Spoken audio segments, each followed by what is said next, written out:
चुनरी चढ़ावे सात बहिन के झुलावे मलनिया के सात बहिन के हंसावे सात बहिन के झुलावे मलनिया के सात बहिन के खिलावे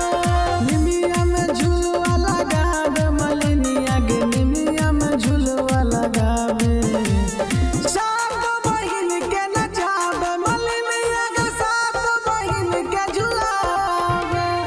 सात बहिन के झुलावे मलनिया के सात बहिन के झुलावे। माँ सरस्वती रिकॉर्डिंग स्टूडियो विदेशर।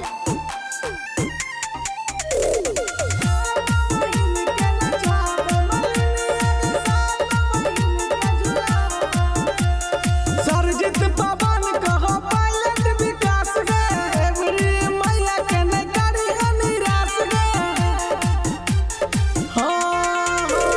सरजित पवन कहो चंदन विकास गे एवरी मैया के न करी निराश गे